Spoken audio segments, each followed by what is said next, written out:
Welcome to the From the 108 podcast, starring the drunk uncles of White Sox Twitter. He's a Twitter-like whore, an Instagram thirst trap, and your grandma's guilty pleasure, Beef Loaf. A West Coast attitude in a decidedly Midwest body, My Sock Summer. And your host, he's sharing obscure music thoughts to give you time to hit the bathroom, Terezi E.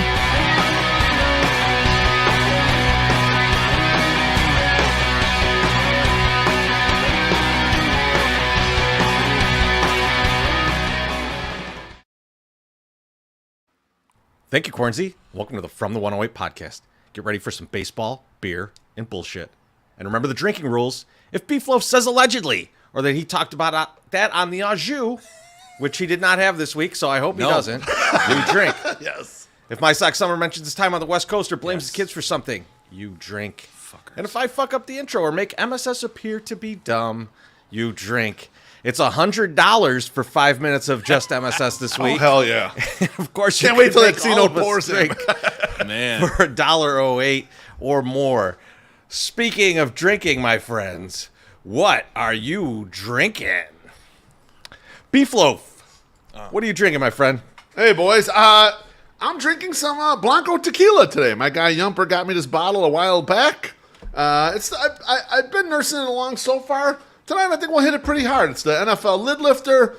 We feel like we got a lot of energy from more of this. We were cracking up before we started the show, so I can't wait till I'm on my ass during the middle of the show from Blanco Tequila.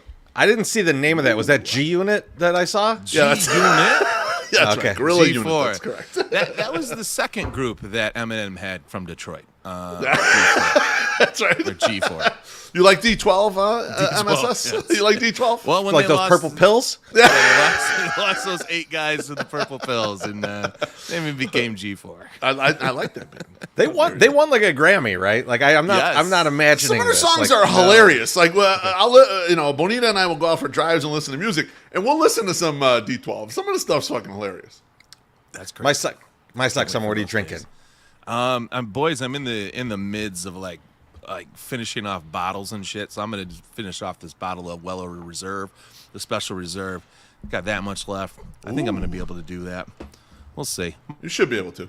Washing down them purple pills with the. Might be a good idea. Might Believe be a in you. bad one. We'll see what happens. To be determined tomorrow morning in the parking lot at the gym. Terezi, what are you drinking? It was not a. I was actually in the office today. It was not a 7-Eleven day, so I hit Benny's and I was like, "What do they got cold?" And Yeah. one of my old favorites, man, something I always go back to is the Rev Pills. Big fan of delicious. that. So I'm Yeah. drinking. They had a nice 6-pack. Might have to plow through all 6 of those in this episode. We'll see. Did they have a, Six did is they have about any enough for a purple 90-minute pills? show. Yeah, we'll see how good I'm feeling at the end. What was that MSS? I said, do they have any purple pills? Only outside. Good stuff, though. I was going to thank this guy at the end of the show, but I'll thank him right now. The guy with no shirt on that held the door open for me when I left. Oh, fuck yeah. Or when I was leaving, it was like I was like, this is an automatic door, but thank you. But that guy deserved another thank you from the podcast. So I wanted to mention him. He might have had purple pills. Is the Was he story. hustling for Absorbed a tip or rectally. something over there on Jefferson or what? I don't know what he was doing. I don't know what he was doing. Holding the door. He was holding the door for you. That's what he was doing. But I was It's like I was service. fine. I was fine with it. I was like, you're just like letting all the heat in. Like it's, I don't know. I'm none of my business. I'm going home. It's not even that hot out. Yeah, I know. I don't know what he was doing. Man, I've seen some people that need to take their shirts off during the day, even when it's not hot, because you too, but it's. I know beef drugs. is barely A lot of clothed drugs. for any of these anymore. I mean, I don't. You know what? I should show up shirtless because who cares? Is anyone even watching? Does it matter? The best part about this is that shirt is at least not like homemade. It was actually supposed to be sleeveless, so like that's a step up from the other 72. I had a shirt on earlier that I had cut the sleeves off, an old hashtag 108 shirt. But the problem was we're finishing up dinner, Bonita and I, because my wife went out to dinner, and I took a sip of wine and it went down the wrong pipe. And I spit wine everywhere. And I spit it so violently that Bonita looked at me. She's like, "Are you okay?" And she was like, got up off the couch, and there was like fucking wine everywhere on the couch, on the wall, everywhere. I'm like, I can't believe I just did that, but I was fine. Totally Wait a fine. second. Oh, Wait, man. hold on. The important thing, one important thing. That's why you're not wearing the shirt? No, that's why I'm wearing a different shirt. I had the cutoff shirt, a fake, a cutoff shirt that I made. So that's why I put this shirt on. Yeah, but you got wine on it. Yeah, so I had to throw it in the wash. It's game used. You should have wore that. Well, no, it didn't look right. I couldn't continue on this with is bullshit. We got to drink here. I'm sorry. Hey. You got Marge all worked up over here about wanting you to not wear a shirt. We got to drink here. We got to There's our drink tip, Marge. Then you get some from nipples. Jordan Miller. He Cheers, says, "Hey, Jordan. Beef, are you still? Are the Jets still your betting team?" I'll make a big announcement on Sunday morning. I'm weighing my options right now. It might be Jets. It might be someone else. Sunday morning, Jets I'll throw it playing out right there. I'll put the bet out there, and I'll let everyone know on Twitter. But no, the Jets are not playing right now. It's Chefs and Lions. But I'll let you know. Thank you, Jordan. Appreciate you for the drink.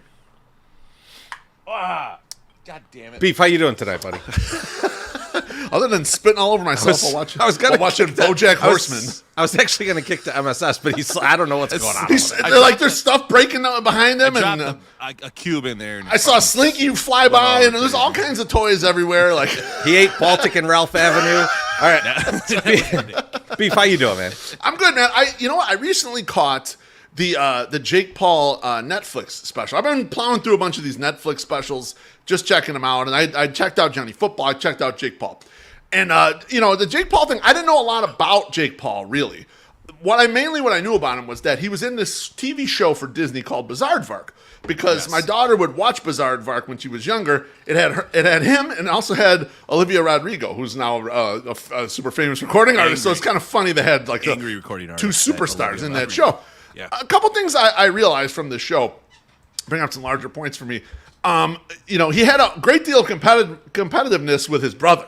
They both kind of got famous on Vine, and that's how they became stars. And they were always like competing with each other. You like that shit?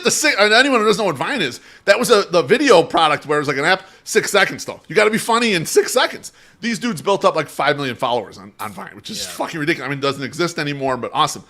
Secondarily, his dad was a total piece of shit from what I can gather in this thing. They interviewed the dad in there, and he doesn't have a good relationship with him anymore. But his dad is basically like Joe Jackson, Treasy. He's just like fucking tough guy, piece of shit, piece of garbage. Like because he sucks, I want his name to be Paul. I don't even know if Paul is their real last name. It might be some bullshit. It could be some made up name.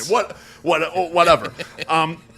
But what struck me about this show was that some people just think so much bigger than the rest of us. Like they just have this larger ability to like think broadly about stuff and go do things. Like I realize, I have a reasonably decent life for myself, but I can't think real fucking big like this guy. And the fact that he ended up doing fighting now, and he's like, he came from being a YouTube star, like a TV guy, and doing like prank videos and shit. And now he's turned into like where he was fighting MMA fighters in boxing ring, obviously, and then boxing, and then actually really boxing people. And it's kind of funny to me just the way, like, listening to him, just thinking he, like, was talking about how he would look for opponents because he would, like, almost challenge his opponents. And he needed to figure out how to make the best fight. And they've had little clips in there of, like, Don King talking about how the promotion is, like, the key to boxing and everything. And they're talking about how dead boxing is. And this guy, Jake Paul, would analyze, who is he going to go up against? Can that person draw up enough attention? Could they make me be enough of a villain that people will hate me and love them and feel they're sympathetic to them and make them want to, actually fight? Will they play into it, or will they be insulted enough by it to do the whole fucking gimmick? It was kind of amazing. And what topped it off for me was that they interviewed Mike Tyson during this. And they asked Mike Tyson about him, and Mike Tyson said, the boxing side of me wants to make a lot of comments about this kid. Obviously, because Mike Tyson is, if people don't know, Mike Tyson is like the biggest boxing historian there ever was. If you talk to him about boxing stuff, he knows about every fucking boxer ever, going back a million fucking years. He knows everything about everything in boxing. But he said when it comes to like making the fight and promoting and being big like the fight needs to be, like there's no one better than this kid. He's like, this kid almost basically saved boxing here. And so I was just kind of amazed by like, now Jake Paul's a weird guy. Like and you expect that because his dad's a total piece of shit, and he's had some issues, he had some problems there. But it's just interesting to like see an all-time great like Mike Tyson, a guy you couldn't keep your fucking eyes off of. And this guy's kind of the same way. Jake Paul's like, I don't know if he's actually a good fighter or not, but people are really enthralled with like the spectacle of whatever the fuck he is. He's Beef, I'll tell you this. Yeah. I won't fight him. The question is, fight him should we get into a beef with another podcast and fight them? Because that's how this started. He started all that with a YouTube beef with other YouTubers. And him and his brother fought these other guys, right? He whooped the one guy's ass. His brother lost like a split decision or whatever. And they show video of him crying that his brother lost because he wanted to fucking win. It was incredible. Yep. So who do you want to fight? You want to fight someone? Is that, Yeah, now you want to fight? Now you're I'm a tough open guy to it. now. I'm open You're a to tough guy now. Okay. Loaf, It could help, you know? You know what? This happens all the time, My Suck Summer. People watch a documentary and then they're like, I'm a tough guy I could now. do that. I'm gonna fight some ass. Obviously, now. I've been Look at ripping me. through Netflix. I must I'm be beef tough. loaf. Listen, there is no shirt that can contain me, no ring that can contain me. I'm gonna fuck somebody up. I am beef loaf. This is what's gonna happen. No, I like that show too. It was really good. But also, Loaf, I'm not down with fighting any other like blogs or Twitter accounts or anything. Not yet. Not yet. Okay. I would gladly fight some guy from Facebook that runs a White Sox group.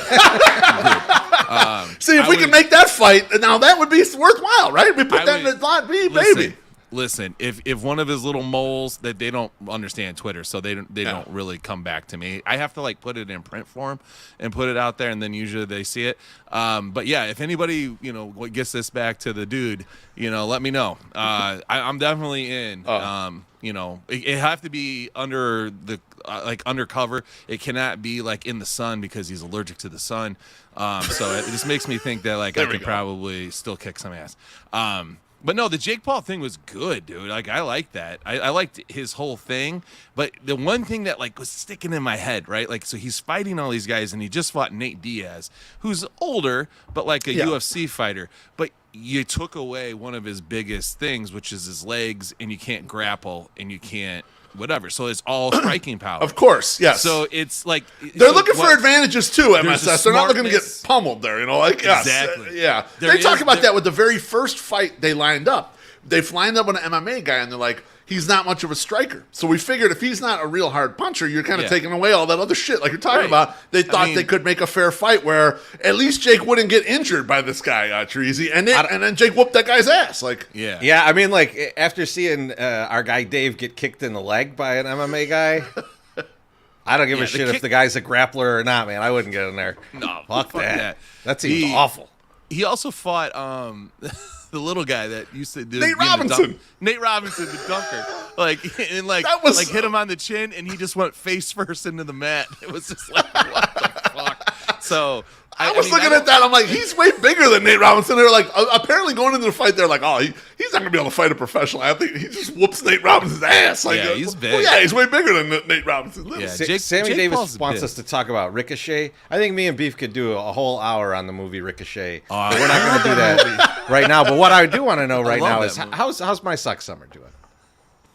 So, folks, I don't know if you guys know, but there's a band playing down there at the old Guaranteed Rate Field, and they're called RBD, and I don't really know anything about them. Treasy said they're like Wham, but Spanish speaking. So I don't know. I don't know what They're that Mexican. means. They're Mexican. Yeah. And they speak Spanish though too. Right? I just said that they look like Wham in the picture that I sent you. I have no idea if they're. Oh, I didn't know. Is it pop music? I don't know if They were wearing like music. they were wearing Is like it country sports music? like tennis gear. I don't know. So I don't know I don't what know. they do. It stands for real big dicks though. That's It's yeah. great. In I think Spanish. it's half. It's like it's 3 girls and 3 guys. But listen, if you guys are upset about how long it takes to get into a Sox game, you would be killing yourself right now because traffic is backed all the way up to my house, and I am 4 blocks away, and they are diverting people down random side streets, and it is insanity out there. So, folks, just be happy that you get in the 3rd inning because these guys might miss the whole entire show. So be happy. This huge band that's going on there on you, don't the get bullshit upset. White Sox when there's 11,000 people. You should be happy you got in the 3rd inning. That's what MSS is saying. Tracy, I'm upset with MSS about this whole situation, by the way. Okay, that's my traffic because report. he's a On known to like you. angle shooter. He's a known hustler. The fact that he didn't have cones all in the spots during the day on the street so he could sell street parking is absurd. I can't believe he missed out on this opportunity. No, Beef. Here's the thing. Let's straighten this out. Drink. He was a known hustler. He was Yeah. the great solicitor. He's not anymore. No. He's a whiny bitch Karen now. Wow. And so now he's just complaining about Wow. traffic when he's not even going outside. I'm not complaining about it. I'm telling He's people like, that look at complain all- about the look at other all You're shit. back- saying this up guy, all known this shit. solicitor, gone? He's gone? He's not with He's us done. anymore. He got scared off by the fuzz. The fuzz, man. I wasn't even real I'm not fucking with this. I'm Rent not a fucking cop with scared this. him, shit. But yeah, no, it's that was some pretty strong words there, Teresi. I appreciate that. Hey, Fucking you know what? nerd. I love you, and that's I got to give you the tough love sometimes. All right.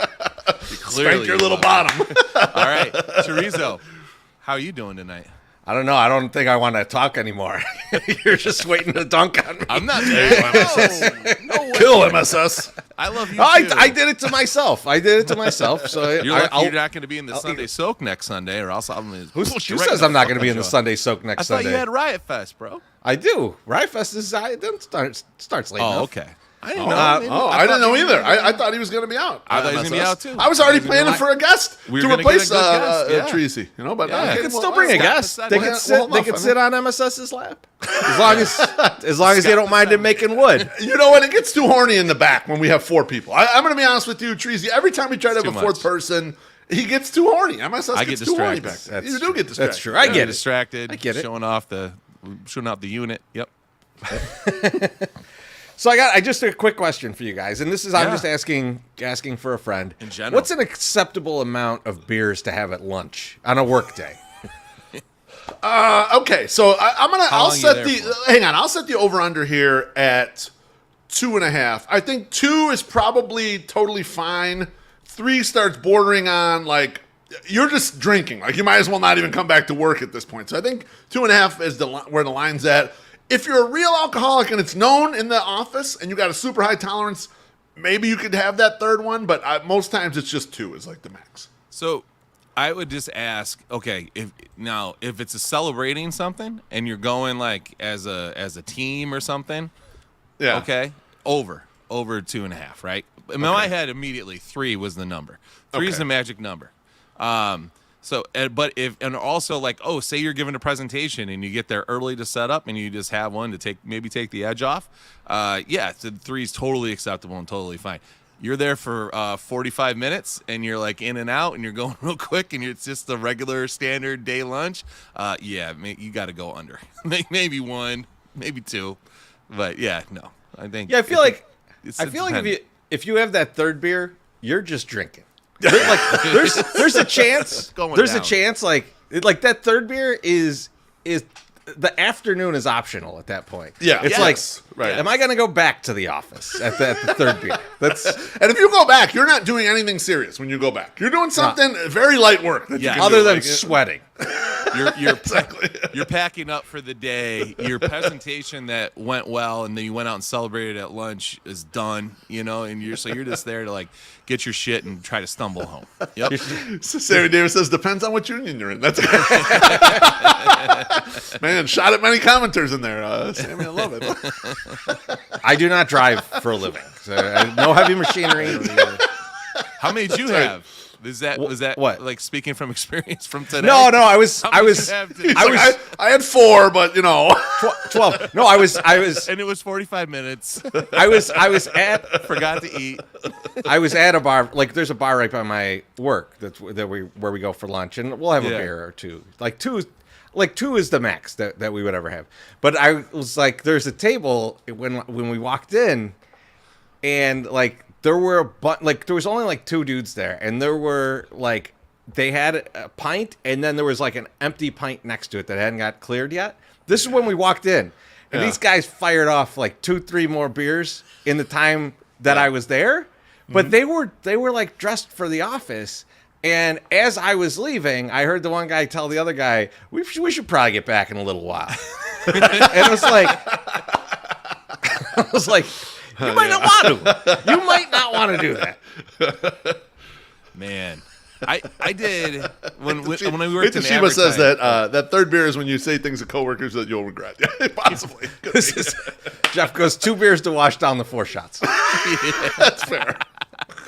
You guys remember how I'd show up to the beef deck on Fridays, especially when we started drinking the good beers at my job in advertising. At about 3:00, we would start cracking bottles, and then by the time I got there, I'd already ripped through like 7 cigarettes, and I was just ready to go. Like, here we go. You'd be in fine shape. Baloney asks, and cheers, Baloney. He asks, how hot Baloney. were the forks? We were inside. So it was nice and temperature control. It was nice outside today, too. It would have been fun. Overcast, so you're not much concern today. No, nope, not at all. I also wasn't at that hellhole that tried to burn my hands off. But my sock summer, how'd you pay some bills here? All right, here we go. The times they are a-changing. As we welcome in the Chris Getz era on the south side, maybe it's time to make some changes into your garage. And Mazda of Orland Park is here to usher in the new wave of plug-in electric vehicles. Introducing the 2024 CX-90 plug-in hybrid electric vehicle. The CX-90 PHEV can run all electric within a 26-mile range for quick trips or on a flexible hybrid system of combustion and electric for longer journeys. It's a great solution to ever-rising gas prices. It's an SUV without guzzling all that gas. Plus, you're helping the environment. You'll deserve an award for driving this bad boy. Visit MazdaofOrlandPark.com to get all the specs and details on the new CX-90 PHEV. Whether you're from Chicagoland area, Northwest Indiana, or Southeast Wisconsin, they would love to have you visit and test drive a Mazda today. Mazda of Orland Park, home of the Zoom Nation. 8910 West 159th Street, Orland Park. 708-444-3200. Zoom. You see what I did there at the end? I liked it. I liked it all. It fades out. That was really that was really good. Yeah. I will say the electric car thing just reminds me of this guy in my building who has he has a Porsche and it's electric, and Yes. dude plugs it into the regular outlet that's Yes. in our shared garage, and What? they email about this once a week. What do they say? That's not what that's for. Don't charge your car. And I was telling my buddy who has an electric car, he's like, must take days for him to just get one charge. So now this one here, the Mazda one, actually you do plug right into the regional, the wall outlets. That's something Okay. that's legit. But because it's a hybrid. It's not a fully electric. Yeah. So if I don't it's know a what fully this is. electric, that's stupid. That don't work. I But a can't hybrid- eyeball a Porsche and know what's going on because that's not my price range. The I don't meters look in your at building, Treasy, You're more it's of a got Mazda guy. the meter's got to be spinning in your building like when Clark Griswold plugged in all of his lights outside. I mean, Oh my god, That's what I assume. it's come a long Fucking way. selfish motherfucker. You ready for this, Chorizo? I'm gonna pop it up. What, ready for you did this? it. Good job, Ready for this? buddy. Are we ready for White Sox talk? Yeah. I'm ready for White Sox talk. I made that new sexy GIF. Look at that. That's it. It's I beautiful. really like this, and Chris Getz looks beautiful in this. Oh man, so handsome. Fuck. And here's the thing about Chris Getz. I think everybody is kind of upset about the hire. I get it. They didn't do any due diligence in hiring this guy. They just grabbed someone from in the it was like in the campaign when he fires his campaign manager, and then he's like, "What did you go to school for?" And he's like, "Phys ed." He's like, "You're my new campaign manager." That's how he was hired. Yes. Fine. It's too bad. We're stuck with him. All right. So we're gonna spend the next 12 to 15 years talking about Chris Getz as our GM based on the previous regimes. And so I wanted to put a baseline together of what I expect if Jerry's being truthful and saying, "Hey, we're going to turn this roster over in a year." This is why Getz is the guy. It's because he doesn't need the extra year. He could just do it right away. Yep. I'm setting a baseline so that when we talk about this later, there's no moving of goalposts. I've always said this is what I want. This is what I think you need to do to turn over this roster and actually compete next year. Here's 4 things to do. So I wrote a blog about this, and I'm just going to go through them real quick. And it's turn over third base. Yep. Now, trading Yohan's not easy. You're going to eat a bunch of money. Yeah. And then you're going to have to sign a third baseman, but there are third basemen to sign. Sign top of the rotation pitching is number 2 because you do not have top of the rotation guys. You maybe, like, you could call Dylan Cease a 2 or a 3 if you're being real generous right now. And so those first 2, you've got to address right field, and it ain't Oscar Colas. No. No, it's not. Well, hang on. He's a rookie, though. Someone's telling me can't evaluate until after his rookie year. Guess what? Fine. When his rookie year ends, I'll say he sucks, and we'll get someone new. I'll evaluate him as a 4th outfielder next year. I'm fine with doing that. He'll get playing time. These guys get injured. Outfielder's fine Maybe. for Oscar. Yeah. You have to trade either Vaughn or Eloy. And here's where I am at with them. They're playing the 2 biggest power positions on your team, DH and first base. They've combined for 34 home runs in 930 plate appearances. Ugh. Unacceptable. Unacceptable at first base. You got to have better power numbers than that. And the thing is, they've played this year. That 930 combined plate appearances, that's enough. That should be closer to 60 than it is to 30. And so that's problematic to me. So that's the other thing. So that's 4 things. If he starts doing any of these, I'll give him credit for those things. If he starts making other moves that I like, I'll give him credit for it. But this is my baseline. If you want to win next year, you got to do at least this. So, Treasy, am I too harsh? No, I don't think so. As you start seeing a door open on one of these things, or you see one of these things happen, you're going to start giving him a little more benefit of the doubt. You're going to start, exactly. Okay, I'm fair to listen. If he's very Hanian, where he's just sits on his hands and just have a career year and get better, that's when you're going to continue, because you've never been a Chris Getz fan. You were pissed when he got promoted before, and the farm system wasn't doing shit, and he got a promotion for whatever reason. He got a promotion. Right. You've been a guy who's been down on him way before he was even considered for any of these jobs, or obviously, and then Jerry got lazy and he had the job. So I give you credit for at least saying, look. If you want to do some stuff, here's the things I would do. You go and start doing them, and then I'll give you a shot. Yeah, let's say, for example, to the point of, like, you're gonna start giving him a little benefit of the doubt.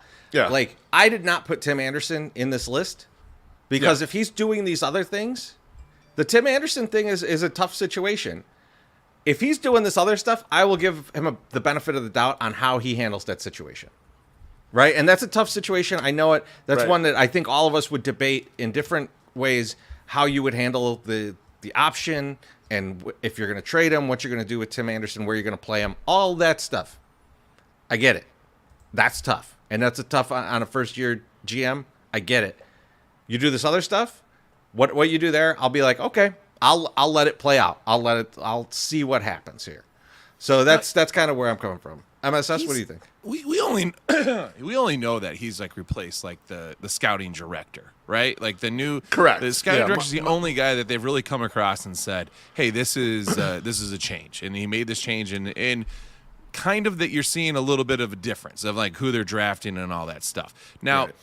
I think he needs to follow through in a conjunction with what you also said, Treasy. He needs to follow through and say, hey, listen, we're not only going to hire a new scouting director, we're going to hire some new scouts. We're going to hire some new people on the back end that can do conditioning. We're going to do this. We're going to do that. Like start getting into that aspect of it too, because I think we've hammered home the point, and so much so that mainstream media is also hammering it down with that. It's not necessarily just the players' fault that they haven't really developed into where they're at. There is no infrastructure here to kind of bring up these players and develop them into something. Whatever happened with Luis Robert, maybe it needed him just to like sit the fuck down and get yelled at a little bit. Pedro needs to do that with a lot of guys on this team.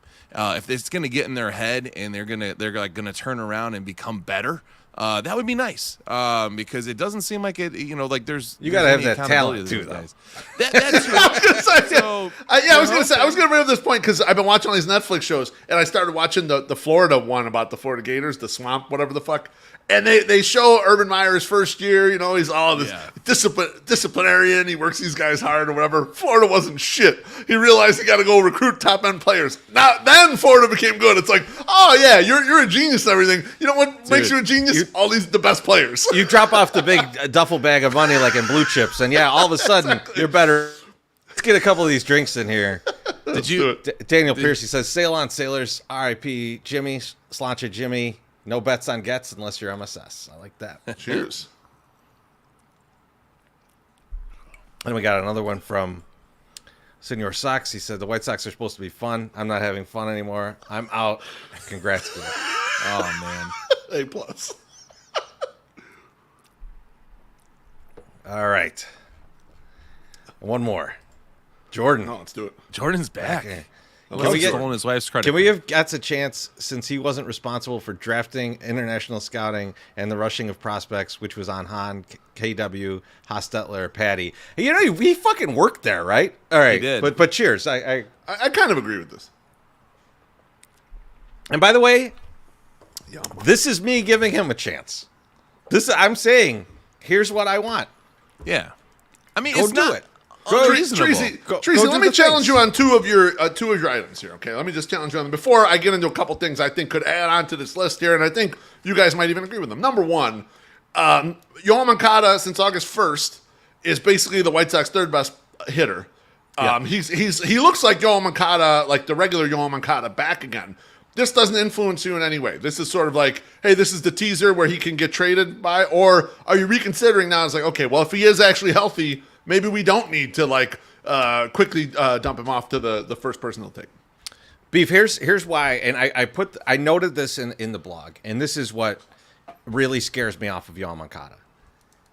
I don't think he's ever going to be fully healthy because back injuries are the worst possible injury you could have as a baseball player that's in the field and is expected to hit for power.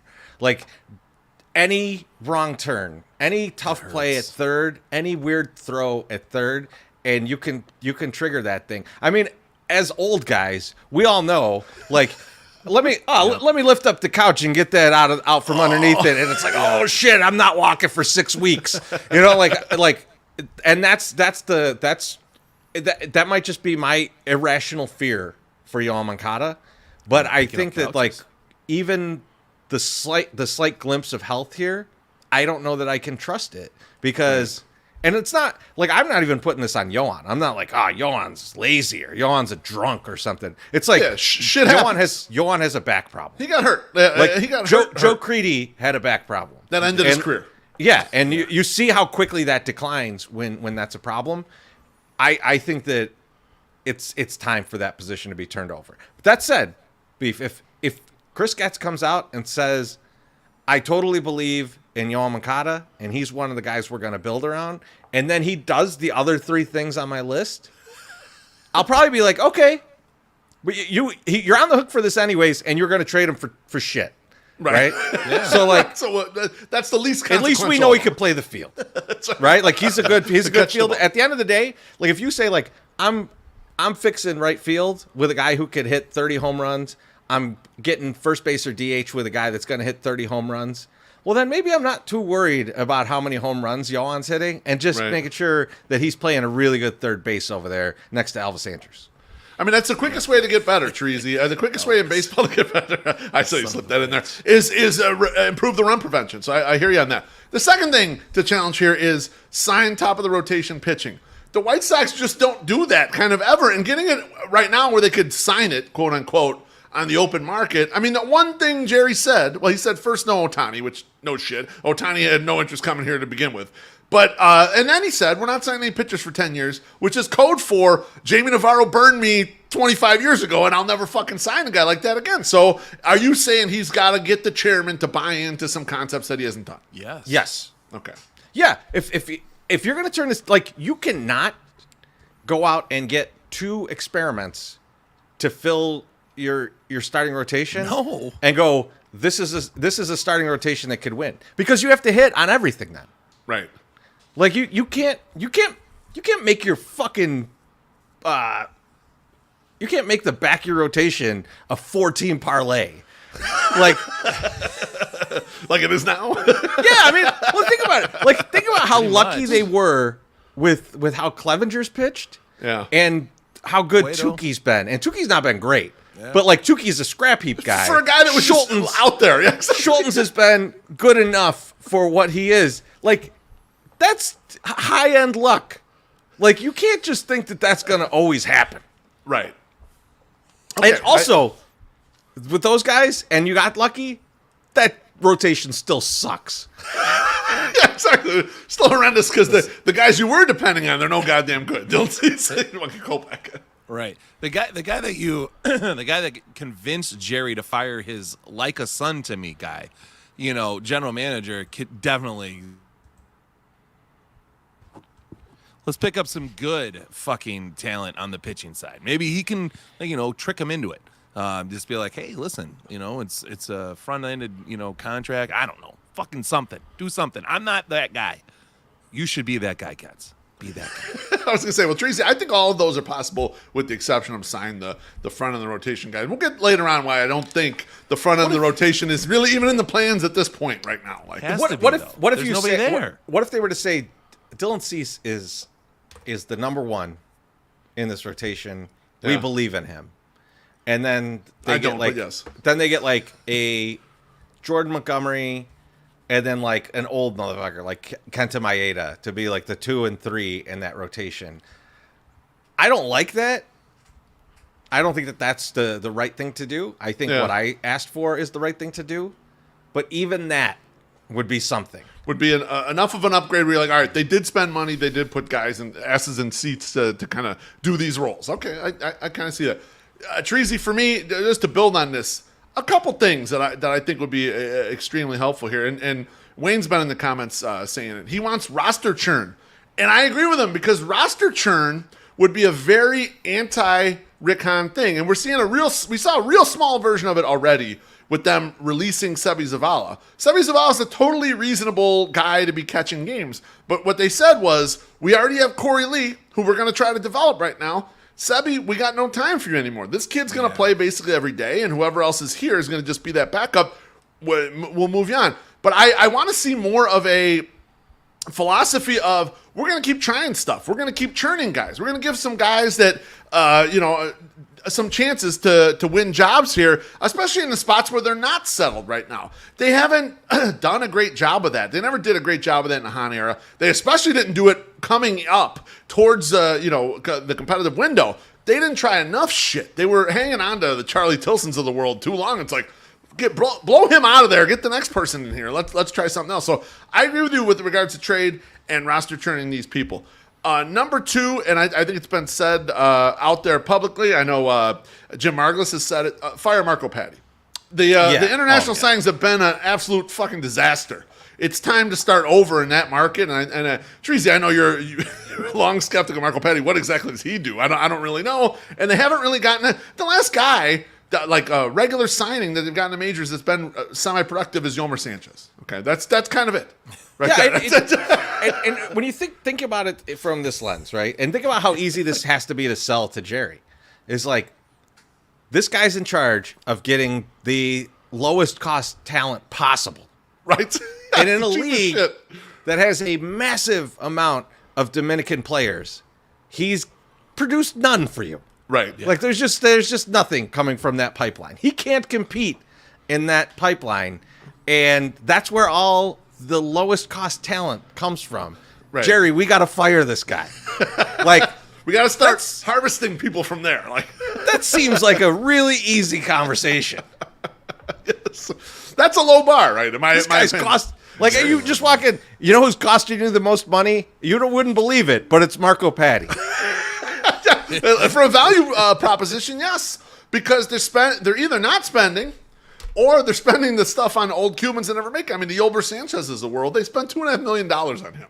Usually, I think I read an article on Fangraphs that in general you can generate about 6x the dollar value that you spend in those markets for your major league team. So that's the equivalent of $15 million or 1 year of a solid regular.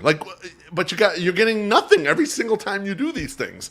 And sometimes when Oscar Colas comes up and is worth negative value, you're getting less than nothing. You're getting even worse value in that situation. So that's another one. The final thing, Teresi, and I don't know if you and my MSS will agree with this or not, but I think that what I need is a complimentary front office hire, someone who's well regarded by the general public, or at least the baseball public, that addresses a real specific need that the White Sox are fucking struggling at. And the example I've given, it doesn't have to be him, but he comes from the gambling world like we do, Treasy, is Kyle Bodie from Driveline. Someone like that. Hire someone in like that in a spot who's done enough shit where you're like, oh, okay, this looks like an outside the box hire. Let's try this.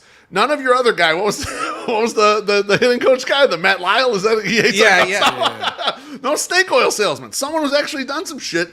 Get him in here and try some things. Like I like an aggressive approach like that. So if we can do some of these things, I'll be with you at opening the door here, Treasy. I agree with much of yours except for the frontline rotation that I think they'll never do. I think that's kind of a hard hurdle, but the rest of it, sounds good to me. You know what? I hear you on the rotation, but that is the only way they're going to get good. Let's jump to the next topic because unless MSS, you want to jump in there? No, okay. I'm good. Let's go. Let's jump. We got to get back to more Getz stuff because More Getz talk. He was just on White Sox Talk. He was podcast, and Beef. My fucking head almost exploded when he said, "I love the pitching depth we have." Yes. Here we go. I was on the same wavelength as you, Treasy. And I was like, explain. Because, I don't know what the fuck he's talking about. The pitching staff we have, as previously noted, is horrible. Right. So who is this depth? And he starts to name names. He started naming names. Yes, he did. And he said, Chris Germaina. The only guy that was here already. Nick Nastrini. Yep. And I was like, all right, those guys are not up yet. So, you don't like them that much. And then he said, Kai Bush, Jake Eater. Those guys are playing terrible. They're getting clobbered right now. They have a combined 4 million ERA since they've come here. And you looked at them and said, this is the depth we've needed. Can I hang on a second? Can I put my decoder ring on? I'm going to put my hang on. Let me just slip it on. Okay, there we go. Slip on my Chris Getz decoder ring. Here's what he meant by that, Treasy. Because I highlighted this as well. Happy with starting pitching depth. What it really means from Chris Getz is Getz probably sold Jerry on this very point in that when I take over, you won't have to pay for pitching like you had to with these last guys. We'll develop our own. And look at all the guys we got coming up through the system. That is 100% what he sold, in my personal opinion. And that's why he loves our pitching depth. And that's why your frontline starter shit ain't never going to happen. His whole thing is going to be, we're going to develop pitching from within. That's 100% why he sold. Because that's a sore spot with Jerry. Jerry even mentioned how much they spent and how he's not going to give 10-year contracts. This had to be one of the selling points of, I'm the man for this job because I'll make sure I do the one thing you do not want to have to spend on. And Beef, that's why it's a baseline. That's why it's part of my baseline is if you choose not to do this, I will criticize you for it. That's right. I agree with Wayne. He says, Beef wants every pitcher up in MLB. There's no such thing as a pitching prospect. You bet your ass. I would. Why? You know what? Why is Nick Nastrini not up if he's so good? Teresi, they're sitting Michael Kopech on Saturday. His starting spot's TBA. I want Christian Mena or Nick Nastrini in that spot on Saturday. If I don't you want like no him so bullshit. much, bring them guys up. If you like him so much, why not? Forget fucking Charlotte's a launching pad. Bring one or two of those two motherfuckers up and let them make the start. Let's see them. Let's see them in Detroit. Detroit can't hit. Let's see them try. I love it. Strike out Javi Baez 5 times. 5 times. Then you got pitching depth. Okay, these guys, we got some pitching depth. No, he said that. He also, what was that? Fuck it. I just had it in my head, too. They're going to stick to the workout plans. They gave them the workout plans, but we're actually going to hold them to it. We're going to double check to make sure they're doing it. So that's probably another, selling tactic by our guy Getz, and, maybe that's what he used with the pitchers, too. We're going to make these guys better pitchers because we're going to tell them, what we're going to do. Or, this is what you need to do, and this is how it will work. Don't eat Doritos all day. Yes. Stop We're eating watching cheeseburgers and watching porn.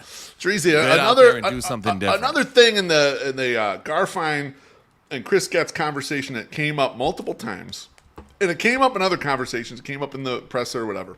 He keeps mentioning the word stability, okay?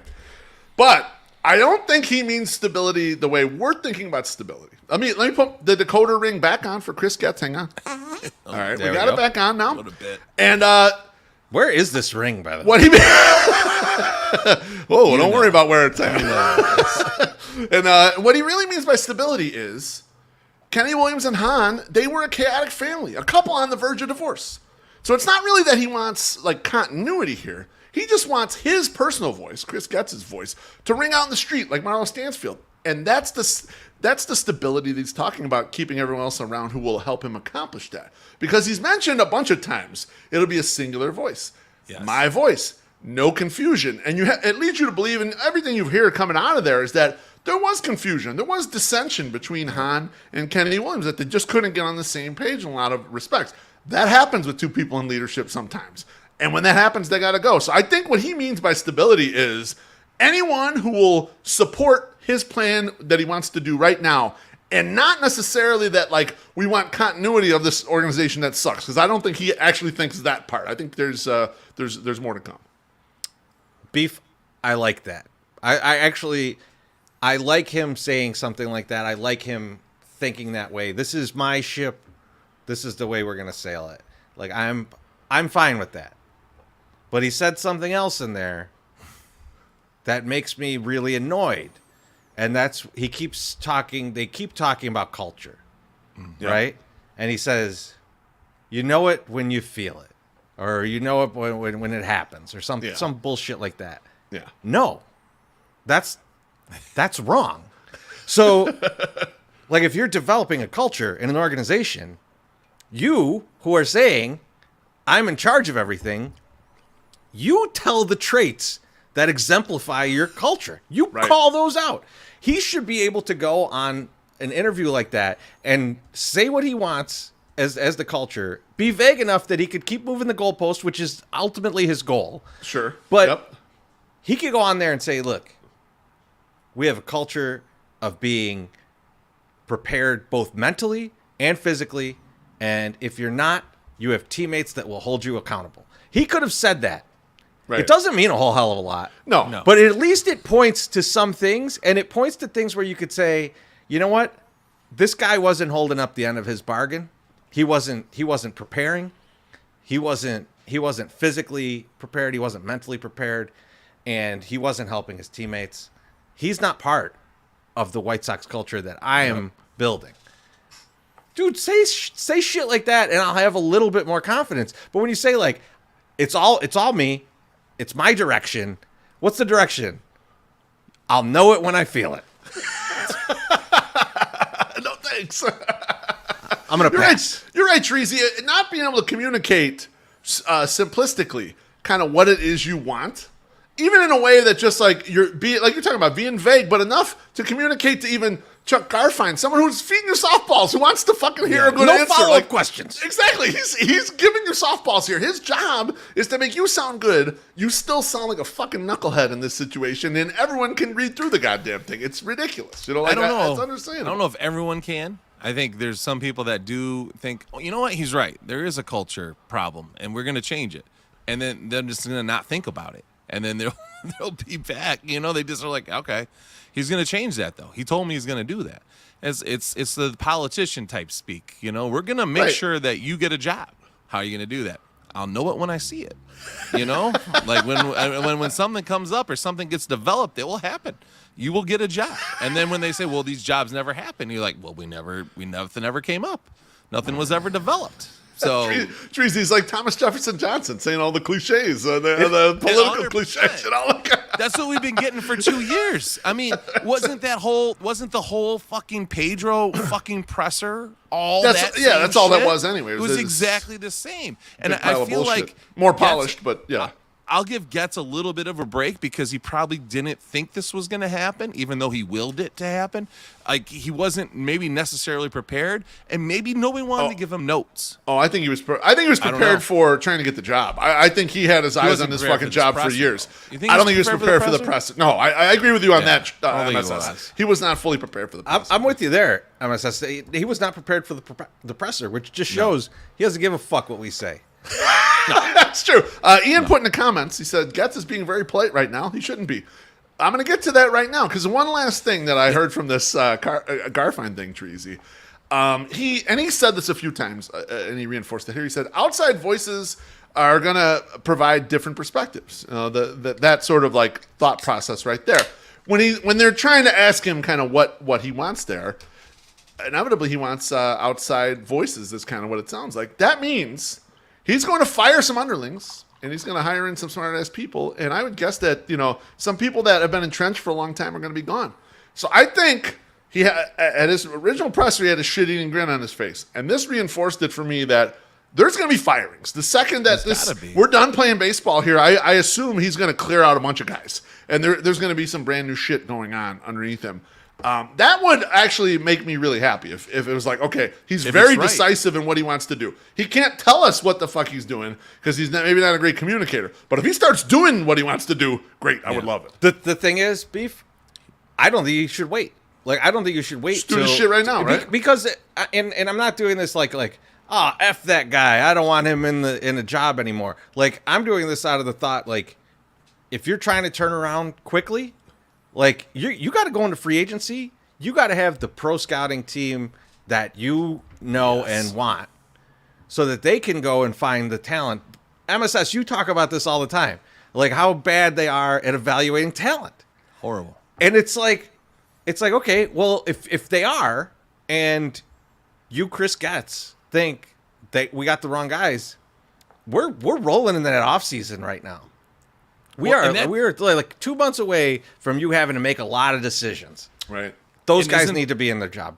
That was something that was reiterated in both of your guys' points, that Chris knows who the bad guys are and we'll get the bad guys out. He also said, Jerry also said, Chris wasn't responsible. Chris wasn't responsible for the guys that came in. He didn't pick them. He can't develop something that he doesn't believe in. So now he's going to have that thing. So you would assume, one would assume that you are going to then go out and get your guy or somebody that you trust a little bit better to go put in that position to bring you something in something that you can develop then. And then also sign that motherfucker to develop that fucking person, because neither one of them guys are on the same page. So, I mean, there is a lot of, and I hate to use this cliche, but there's a lot of hope, right? Like, you're saying the right things, but you're right, Loaf. If the actions don't happen, it doesn't matter. It does not matter. It will be just like firing your entrenched GM and vice president of baseball operations and hiring the guy that's the one office over, saying we're going to do an extensive look and we're going to find out. Well, he was right here the whole fucking time, and we had no idea. Here he is. Yep. You know what I mean? Like, and everyone will be right about it. MSS, everyone will be right that it is. Oh, he's just a lackey, whatever. It's the fucking. Oh, Rick Vaughn, you're hoping you get the Rick Vaughn, he just needed glasses. He just couldn't see. Now he can throw strikes perfectly. And we're going to go to the World Series. You know, like, you're hoping for that fucking moment if we continually hire from the inside or promote from the inside. But what we really need to do is just go outside and find some new people. Like, this ain't working. I like this comment from Sean. He says, Getz apparently wasn't impressed with the Sebi 3-dong game. And you know what? I kind of like that he's not, because they lost that game. Yeah, good. Don't hold on to shit forever. It's time. Sebi had a 34 WRC plus, Treasy. He can't hit. Like, no. I like Sebi as a defender. He's a good defensive catcher.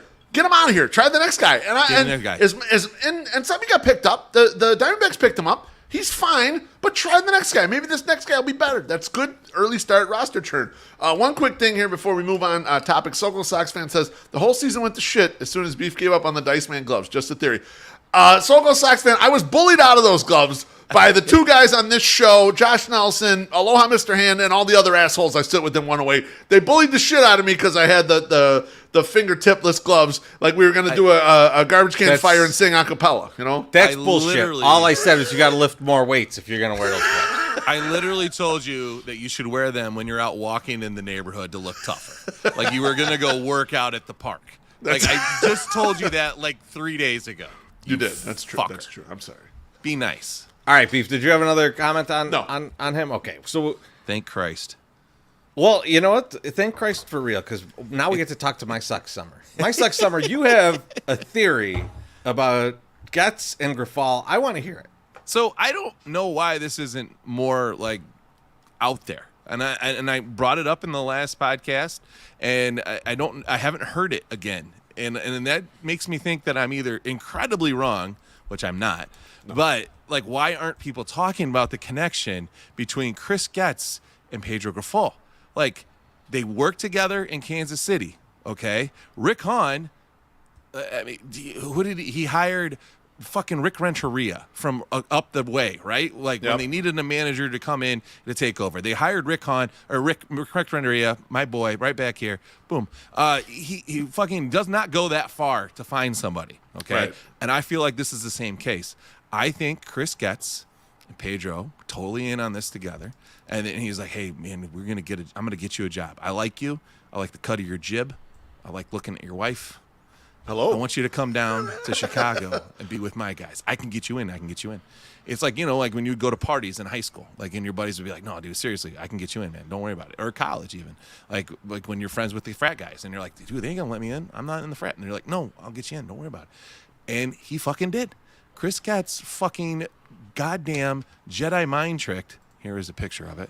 Jedi mind trick fucking Rick Hahn and fucking Kenny Williams, Incredible. Right there in the back, and said, you know who you should hire? He's like, who? And he's like, you should hire Pedro Gaffal. I'm like, I don't know who that is. And he's like, this is who it is. And he goes, I'm going to hire him. It's like a fucking straight on Jedi mind. I just do not understand why nobody else has made this connection. Maybe it's because it's so fucking clear. I don't think it is to a lot of people. I don't think people understand that Chris Getz was the guy that made this all happen.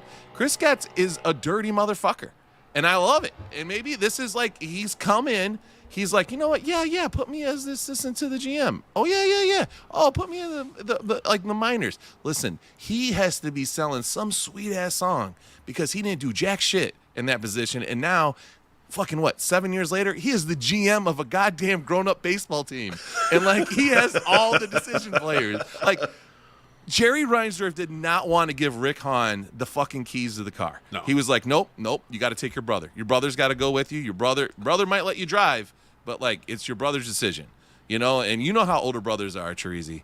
Like sometimes they're gonna be really cool to you, and you're like, yeah, go ahead, you can drive, man. I'm just gonna kick back. You have a fun time. And sometimes they can be big, gigantic penises and trade Jake Berger on you when you're on the phone with somebody else trying to trade somebody else. So it's just. This, to me, just makes way too much goddamn sense that you can't come into a new position where your fucking manager is getting curb stomped nightly, and say, you know what? He's fucking totally fine. We're going to keep him. There's been too much goddamn change in the organization in the last 3 years. Like, we don't need to get rid of this shitty manager. Like, the fix is in, boys. This is his boy. He got it. He got him in before he got the job. Maybe he's just like a couple years behind getting K-Dub and fucking Rick Hahn fired. So I'm just saying, like, that's what's happening here. Like, Getz might be a brilliant mastermind, definitely diabolical, and definitely could, like, villain status potentially. We'll see. But, like, right now, like, people not saying it makes me believe it even more. And I did get a DM from somebody that confirmed that he was a Getz guy. I can't mention his name on the program because I don't want to get people up in arms. But I did get a DM about it, so it made me think, you know what? Sometimes the stupid shit that comes out of your mouth, or the stupid thoughts that you have while high on a gummy from your buddy, maybe makes sense. So thank you. MSS, you know me. Yes. I'm a big conspiracy guy. Yes. If we want to talk about how humans aren't from Earth, that's why we get sunburned, we could talk about that another time. But only animals on the planet. But another time. So that's for another time. But so That's correct. So my Sock Summer, I like this. I don't know that I totally agree with like Getz brought him in with this purpose or anything, but I think I could see Getz looking at this situation and going like, all right, things are going bad.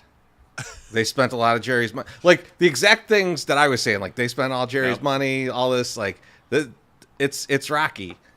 And Getz going to Grafal and being like, man, it's too bad that these guys are pulling you in different directions, and that's causing all the problems. Yeah.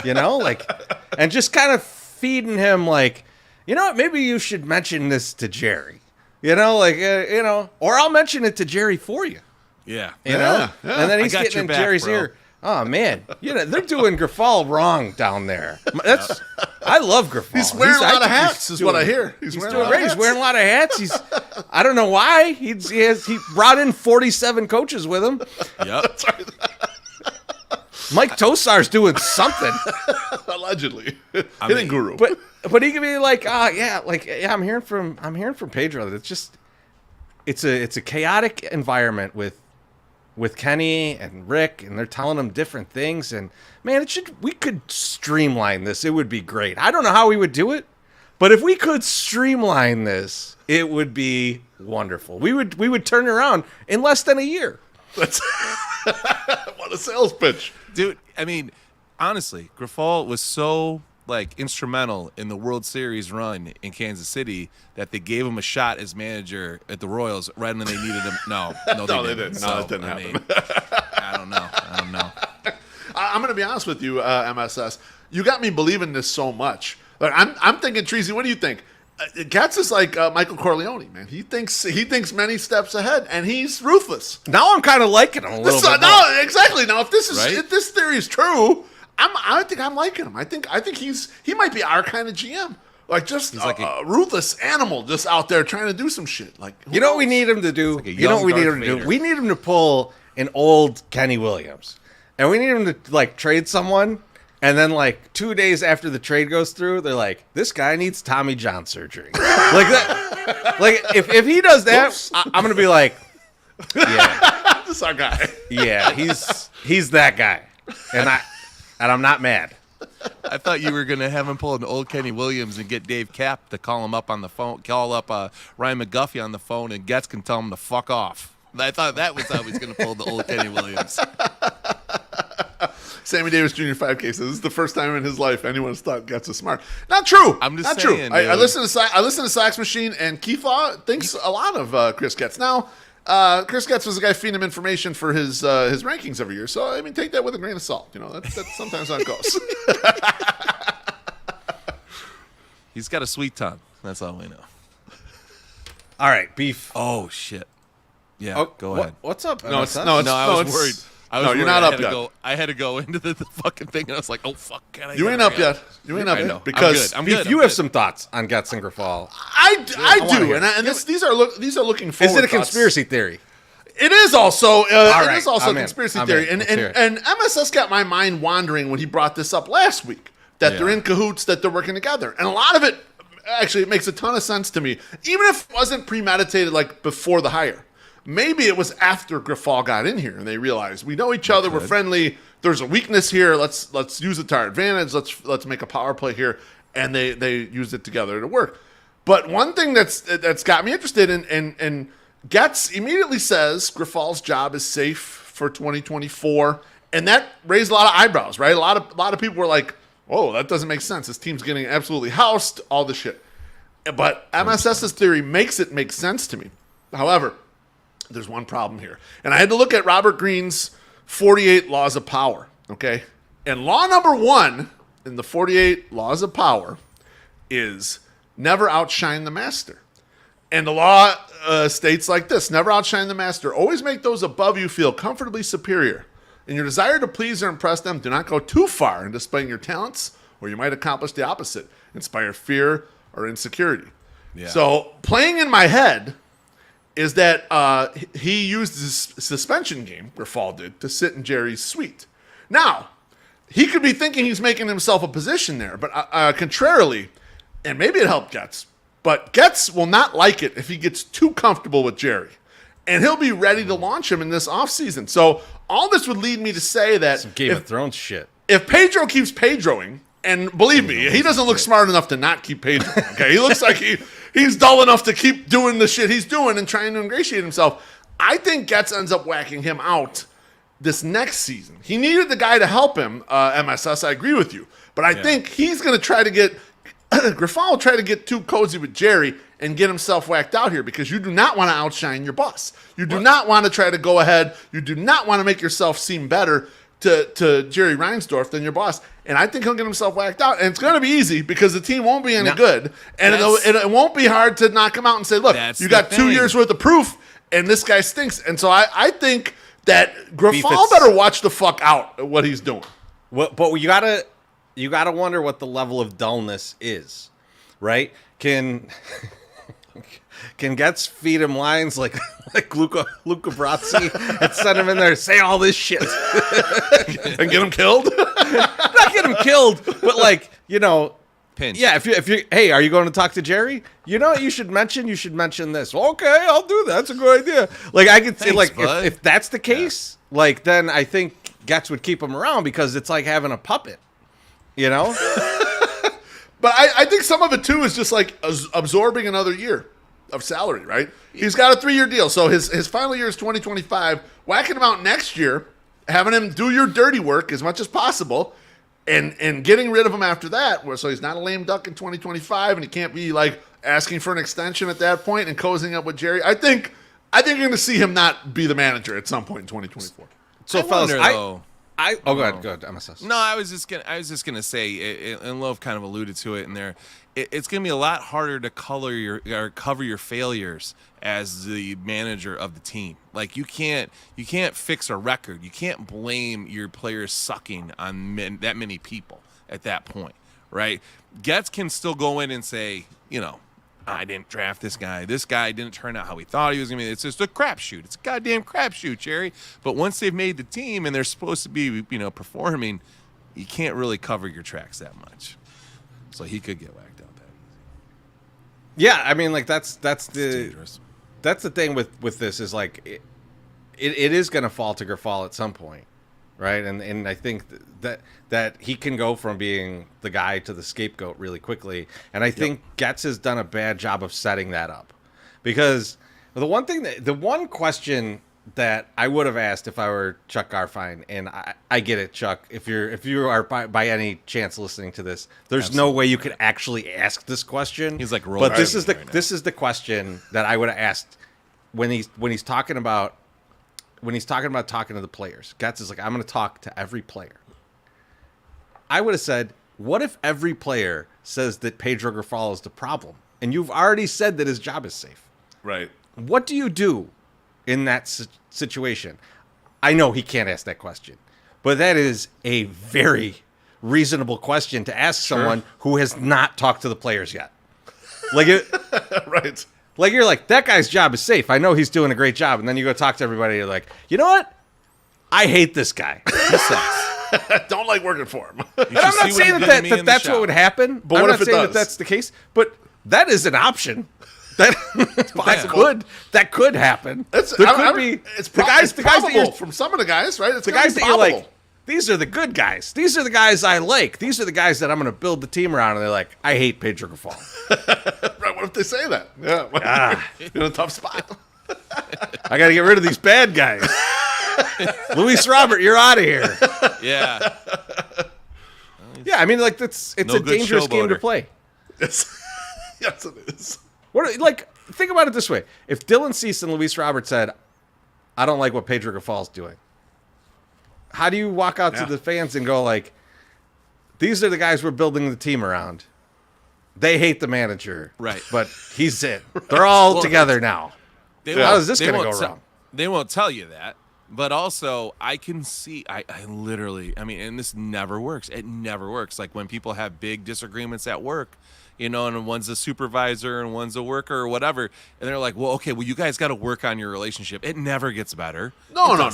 Because you're going to fight it out, and that's just the way it is. And that's what's going to continue to happen. They're like, Someone's now gotta go.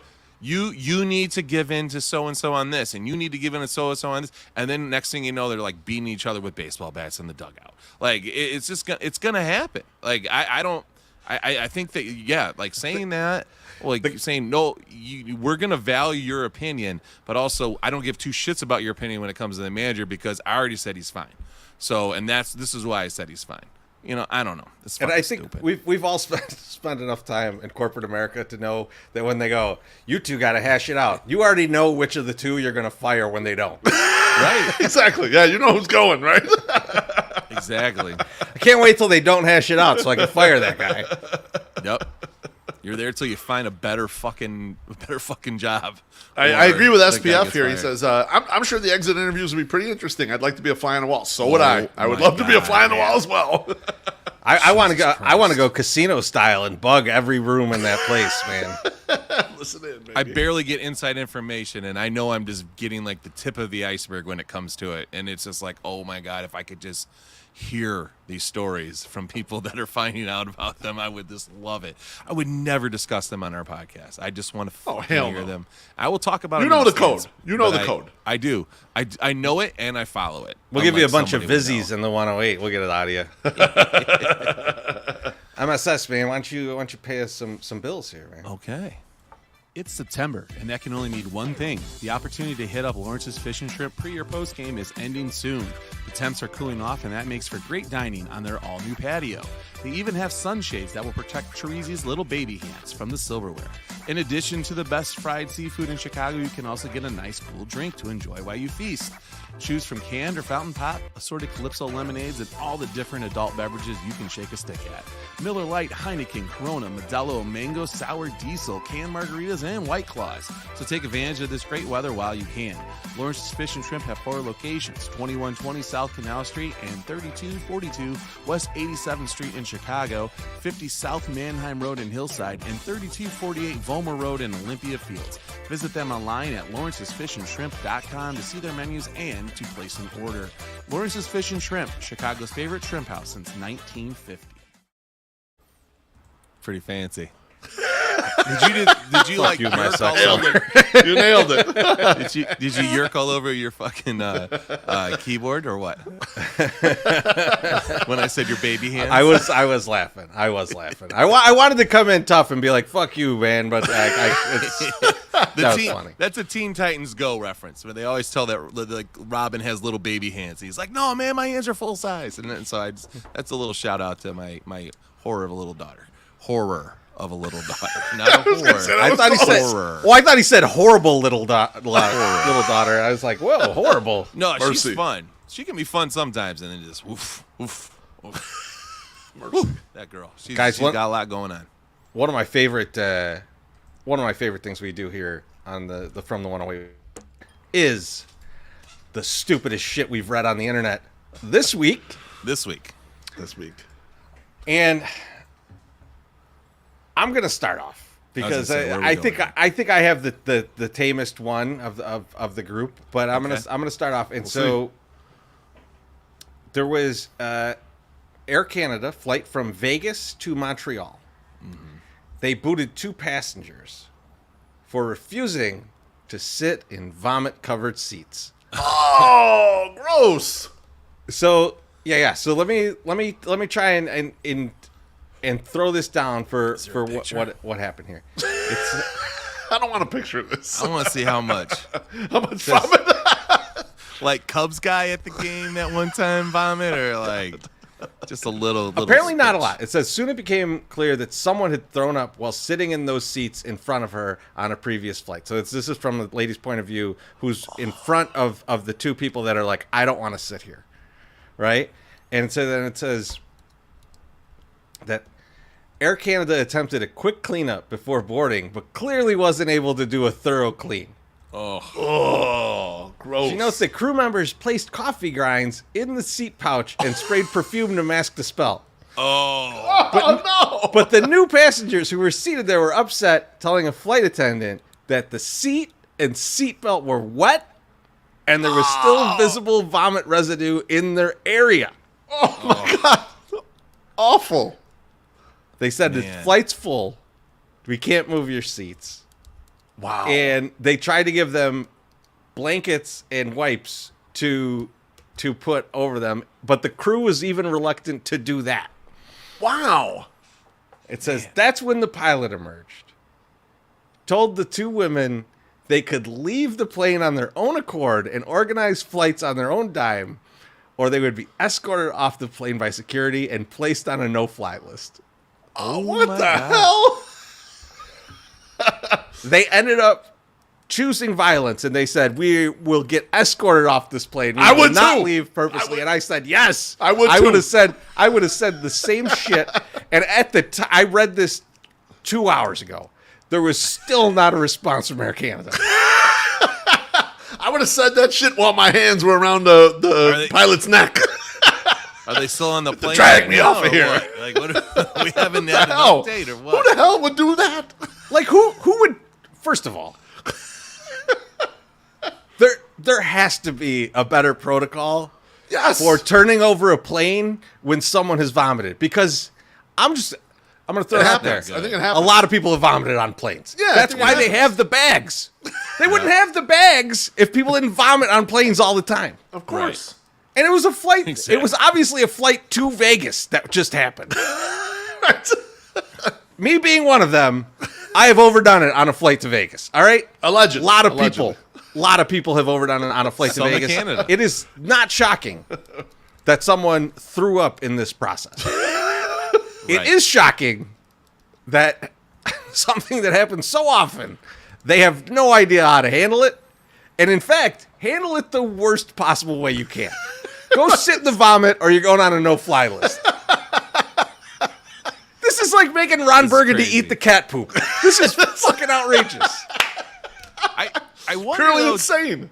do they the first thing that would go into my head as a guy that worked in customer service a lot and just as a human would be like, oh, this isn't acceptable to you. You know what? We'll get you on the next flight. We'll bump you. Or, if it's impossible, like they're like, we need to get on this flight. Could you just clean it a little better?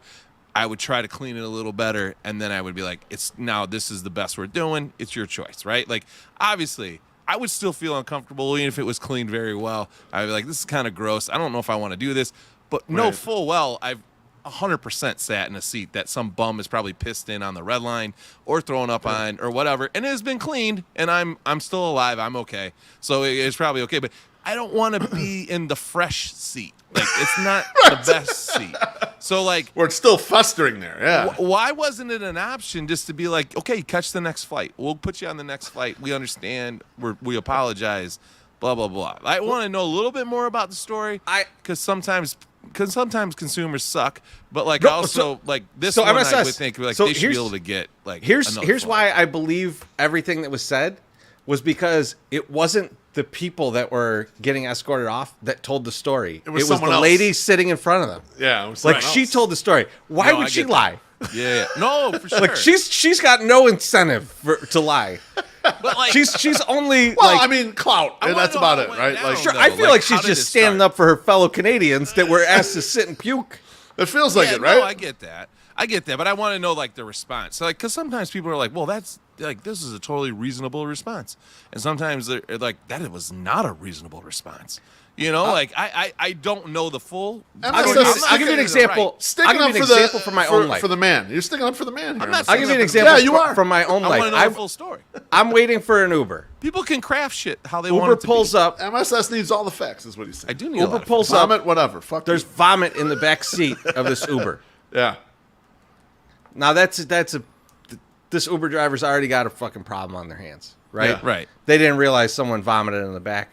Whatever. I look, I'm like, I ain't sitting in that. I say, hey, my man, there's puke in the back of your car. I ain't taking this one. I'm not canceling either. Just drive off, say you deliver wherever we're supposed to go, and Yeah. take the money, man. I don't give Yeah. a shit.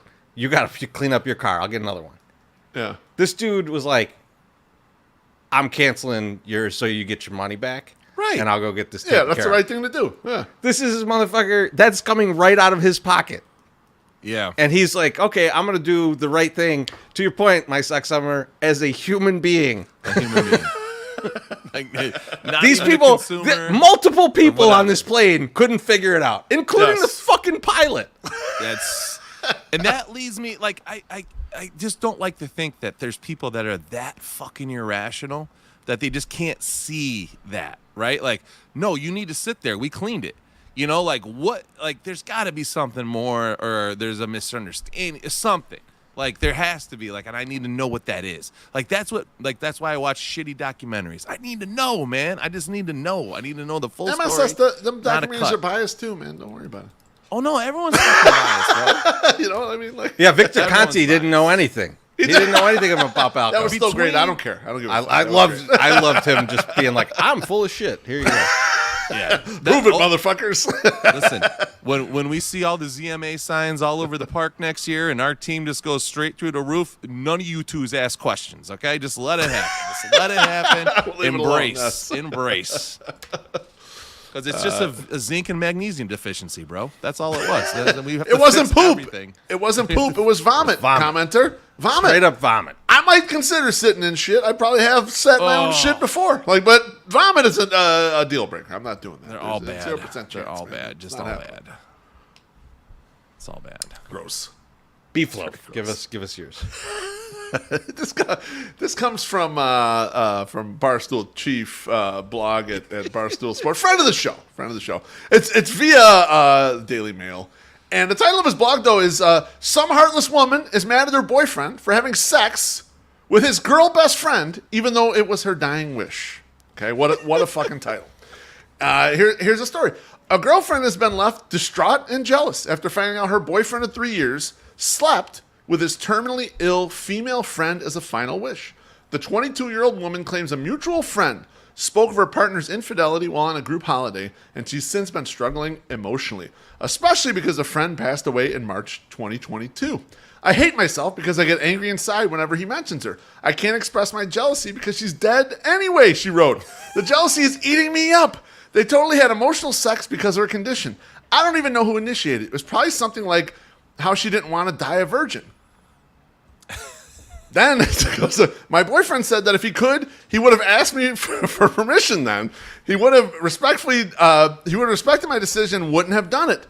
Though a part of him would also feel guilty about not fulfilling his friend's dying wish. The boyfriend also admitted that he only slept with his friend because she was dying. Claims she made the first move. He wouldn't have done it in other circumstances. It wasn't romantic for him, she continued. It was spur of the moment because of strong emotions. He didn't get to ask me for permission because it happened exactly at that moment. So that's the story there. Barstool Chief goes on. He says, and this is why girlfriends are rightfully suspicious of the girl best friend. All the excuses of she's like a sister to me, or I don't even look at her like that, and she doesn't look at me in that way, all go out the window as soon as they're alone and she's about to die. Can't trust a dying girl best friend as far as you can throw him. Now, I want to go on record and say that I would never cheat on a girlfriend with a dying girl. Sick people are gross. Having said that, the people saying that there's no excuse are idiots. There's an excuse. She's about to die. Do you know what people ask for on their deathbed? Literally fucking everything. Fabulous vacations, experiences from Make-A-Wish, lobster and filet mignon from the state for murderers on death row, eternal salvation in the kingdom of heaven from our Lord and Savior, Jesus Christ. This girl best friend was putting this guy's dick on an equal pedestal with all those things. Imagine the confidence boost that you would get from being dying wish dick. You'll be strutting around with confidence until your own dying days, which is exactly when this sort of secret can get revealed. The two people take the shit to the grave, and since the girl best friend was going there any minute, it's just up to the guy to keep his fucking mouth shut forever. You're 22, horned up, and the girl you've been secretly in love with your entire life asks for your dick before she dies. You treat that shit like the old lady in Titanic. Your heart is an ocean of secrets and should stay that way to the bottom of the sea. Boys, fucking wordsmith. an outrageous, absolute story, and then nice job by Barstool Chief sort of summing it up. Your thoughts? So I have a big question here. I have a big question that's not covered here. Okay. So there's this mutual friend that told him. Who told the mutual friend? See, I think this is a problem. Good question. Good question. So, like, if the dying girl told the mutual friend, that mutual friend needs to keep their fucking mouth shut. There's no question. If the mutual friend was there watching, it's a different story. With a cigarette. And we don't know if it's a guy or a girl who told us. You're part of it. You're Yep. part of it at that point. Yeah, right. You're indicting you're sworn yourself you're as sworn much to as secrecy. anyone. That could Yeah. be a problem. Not that we've ever heard of something. But if it's I also have problems if the boyfriend told the mutual friend. Why would you tell someone that? Never. You shouldn't be just besmirching your friend who's died. Get So to that he drink. didn't- Teresa, get to that drink before we move on. And Shiva says, this sounds like it happened with a coworker after a third beer lunch. Oh, man. Good job, Nathan. Thank you, Nathan. Perfect. That's probably a 4-beer. Like a 4-beer situation right Sometime after. But yeah, I mean, like, It's kicking about let's 4 beers. let's just put yourself in the mutual friend shoes Yeah. here. The only reason you would ever relay this is to destroy someone else's life, because the rest of it could go to the grave. Like this was a. Right. I'm not supporting what the guy did, Like, Right. that's his own thing. I don't know what the relationship was between everybody. I don't know if he was thinking to himself, like, I don't know how long I'm going to be with this girl, and this is my best friend, and this is it. Like, this is this last is, chance, you know? So, And she asked you. Yeah, she ain't moving away. Oh, she's moving away, but she ain't coming back. right, She's gonna- forever. But she'll keep her mouth shut because she's going to be dead. So, like, it's really like Easiest- there's a easiest no way harm, to no keep it. foul on that one. So I really, like, the person I have the most problem with in this story is the mutual friend. Well, okay, so I want to ask a question about specifically about this, because you're right, Treasy, to bring up this is what obvious thing. And so you think it's malicious, right? You think it's kind of a malicious thing. My question was whether or not it's malicious, or does the mutual friend see the boyfriend willingly providing his meat sword as a charitable act or someone to honor? Right. Is this more patting the girlfriend on the back that your boyfriend used his penis as a charitable act as one of the last This things is for this what- person? Like, how much do you think, like, there's like a compassion there, like, instead of it being malicious about the person? That's a good point, because I was thinking this the whole time, that the man was the one that was sobbing to the mutual friend after she died and was like, we just had sex like 3 weeks ago. It was her last relation. I just feel so bad for her, Yeah, and I love no, her. no. And then I he get that became a part. bitch. But then also, like, so then he, like, the woman, like, the girlfriend then is probably bitching about the dude, like, man, he has no compassion. He doesn't love me, blah, blah, blah. She's like, he doesn't love you? Do you see what he did to one of his best friends? He fucked her. Like, when she was dying, and she was all gross. You know? Like, See, but, like- this is it. See, I knew that MSS would paint it away. Language, MSS. Language. Because all you have to say is he comforted her to her dying days. In every way possible. did. Trust me, in every way Sketchy-ass possible. And when she motherfucker, says, man. "What do you mean by every way possible?" Anything she asked for, he would help. Took care of the plumbing. I have a couple more ticked. questions related to this for you guys, because Oh, these of just course sprung you to my do. mind when I'm reading this. Uh-huh. And I need your honest opinion here. How much did the girl, and we'll say, you know, the girl that was on her deathbed or whatever, how much is this that she hates the guy's fucking girlfriend? And less of a dying, more of like an excuse. I hate this bitch. I can't believe you've been dating this bitch. And yes, I'm going down. But you know what? I'm going to do one last thing. I'm going to get or is it just that, you know, he's got the filet mignon cock and that's what she wants for her last wish? How much you think is this like spite, or is actual, like, you know, compassion? You know, I thought it was initially like, hey, throw me one. I've never done this. I don't want to die this way. Blah blah blah. Right. Now, I kind of want it to be that. It's like, I'm dying and she gets to get this guy? She's- Fuck that. I can't stand that bitch. She's the worst. I'll get even with her. If I don't get to be a ghost, I'm gonna ruin this regardless. I wonder if the She girl. probably had something trigger that sent a message to the dude that can't keep his mouth shut at the moment it happened. I wonder if the girlfriend is like a big gigantic cunt, and like the mutual friend was like, she was like, you know, what if the girlfriend was like talking shit to the mutual friend and was just like, you know what? Your fucking boyfriend's a total piece of shit. I hate him. He's so mean to my cousin. Blah blah blah blah blah blah. And she's It was like, very "No, specific. what?" This sounds personal. This couldn't have actually happened. Don't worry, Treasy. I was just trying to get things in there. I'm not thinking of anything. But then she's like, well, you know what? You know how bad your boyfriend is? Let me tell you how bad your boyfriend is. You know what I mean? It's like, you just dick down his best friend that you didn't even think was a threat, but she actually was a threat, even with terminal cancer. In your face, cunt. You know, like, who knows? I want it to be so. I want it to be so much more ridiculous. I want it to be like the girl was like, "Oh my god, did you see this whole Adam 22 Lena the Plug bit?" I would. That's unbelievable. Oh, you'd be surprised. These things happen. Lena the Plug.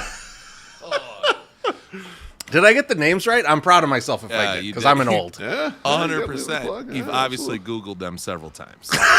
Never seen the video, allegedly. Never Sure. seen the I video, actually have but- not seen that video. I've seen it. seen it HCIC too. told me to watch it. Send it to me so I can make sure that I haven't seen it. Good idea. Jesus All right. MSS, round it out, man. Give me the Christ. stupidest I don't shit know how you I'm going found to on the follow internet. this, but, hey, I woke up this morning or went to bed last night. I don't even fucking remember. And I saw this tweet, and it's and it's Mr. Mike D, 42. And it says, you went to one of the safest, and what he's talking about is that there was this guy from North Texas that took a video in downtown Chicago, and it was like saying how undangerous it was to hang out in Magley Daly Park, and it was like showing off all the things that the kids can do, and obviously showed off kids too. They're like, oh my God, kids are so afraid to be here. They're running around crazily and having fun time. And Mr. Mike D, 42, who is had 65 followers, so I would never respond to him, but several of y'all did, said, you went to one of the safest parts of the city in broad daylight. Do this in Hyde Park at 10 p.m. and see what happens. Now, The president will shoot you. Drone strike from Obama. That is probably the thing. The atomic bomb will go off in Hyde Park. That's right. A lot of problems with the tweet. Originally, the first thing is they're downtown, okay? Everything that I've heard from people for the last 2 years is downtown is a shithole. Teenagers running wild, taking over things, smashing everything, and killing everybody. Carjackings are out of control. Like, everything is horrible. This motherfucker refers to it as the safest place in the city, part of the city. That's not what I've been hearing, but okay. Second, he goes in and says Hyde Park. Now listen, I ain't been here that long, okay? Moved in about 11 years ago. I know Hyde Park ain't bad. Why do I know that? Because I've been there. Also, Obama lives there. Okay, Obama ain't living in no shithole. Like, he doesn't need to have cred. He was the president of the United States. He no longer needs cred. It's not like he's like, I'm gonna live in Crenshaw, to show everybody how I'm still with my people. No, he don't fucking need that no more. He already showed that. He did it. Now, he's not gonna live there if it's a shithole. Second, a simple fucking Google search by Mr. Mike D can pop this up. The most dangerous neighborhoods in Chicago. And it is listed. Inglewood, North Lawndale, East Garfield Park, West Inglewood, Austin, Grand Crossing, Riverdale, and South Shore. Englewood's so dangerous it got listed twice. Like 4 times. Well, there's 2 parts. Inglewood, West Inglewood, right by Inglewood, over by Inglewood. Now, listen, I don't remember which Inglewood I went through, but they had a Chipotle and a Starbucks, so it didn't seem so bad, but I still didn't get out of the car. But no, listen, I've been told by several people online, several people that allegedly grew up in Inglewood and now no longer do that and go to Chili's in Scottsdale, Arizona, and they've told me that it is really bad there. I don't see that, but whatever. This motherfucker could have went on there and just did a simple Google search and used any place other than Hyde Park. Now, let's take a look. Here's a little map. Now, I'm not going to go into this, for like everyone that's listening. So this is YouTube only for the fun parts. If you look at per capita violent crime for Hyde Park, it is almost as safe as Bridgeport. Now, what do we have in common? People commonly misconstrue Bridgeport with being ghetto and in the hood as they do Hyde Park. Because every time somebody tells me, oh, you live, I'm like, yeah, I live on the south side. Oh, where do you live? I go, I live in Bridgeport. And they're like, ooh, right by Sox Park? Yeah, right by Sox Park. Ooh. And they're like, man, isn't that kind of in the ghetto? Is that kind of hoodish? And I was like, no, motherfucker. You should see my mortgage. It is definitely not the fucking. My friend Treasy cannot afford to live there. Too expensive. I mean, that is kind of like a lot of the old Bridgeporters moved out. They're too expensive in Bridgeport. I mean, people don't know. But did they move out or did they cash in?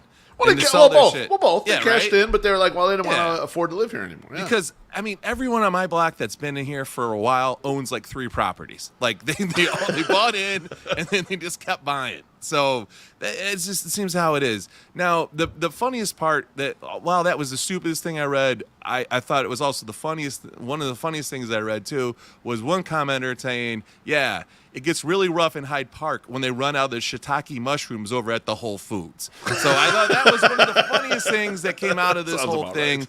But folks, do not respond to people with less than 100 followers. They are just there to troll you. And I went and checked this guy's His profile.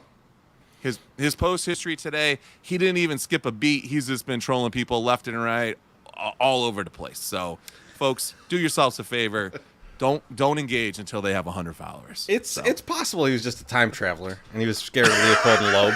Potentially. Could be. We got a drink here. Johnny says, I grew up around Bridgeport. Good job. Cheers, Johnny. Most hood guy I know.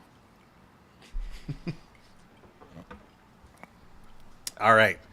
MSS, I like that one. I mean, I don't have a lot to say about it because it's just incredibly dumb.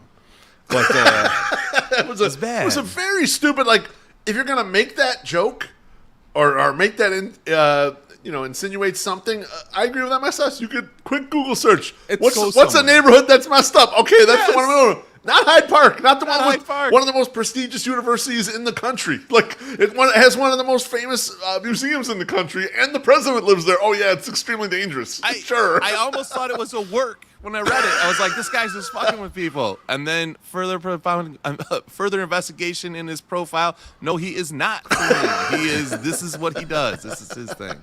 Impressive. he's a moron. He's a moron. Let's get rid of All right. He's definitely white and lives in, like, Naperville. Yeah, I understand. Naperville, Texas. All right. Friends, it is time to give some thank yous and GFYs. Ooh. My Sox Summer, who are you thinking this week? I wrote this out because it's very important to me and very near and dear to my heart. I want to give a big thank you to Billy Corgan, who every few years reminds me why I stopped listening to the Smashing Pumpkins after the double album. Pre-COVID, they did a huge show at the United Center, and I was kind of bummed I missed it. It was a great set list. They sounded great, and even goofy-ass Billy doing all the costume changes didn't seem so awful. So when I heard they were going to be celebrating Siamese Dream's 30th anniversary, an album that played a huge role in my musical life, I checked into tickets. For 1 hour of the Smashing Pumpkins acoustic, it was going to cost you at the very least $345, but it could have cost you $495 if you wanted to sit in the front row and get a poster. When I saw the price, I started laughing like the Joker. I scared the shit out of a person walking up 35th Street because I was laughing so hard in my car at the thought of even, like, paying $495 to see the Smashing Pumpkins play, or Billy Corgan, basically, because I'm sure you're not going to get James Iha or Jimmy Chamberlain, and you're fucking sure definitely not getting Darcy to come out and just play these fucking songs. You could find Darcy kind of anywhere in Chicago. Potentially, but I don't think they'd play with her because she'd show them up.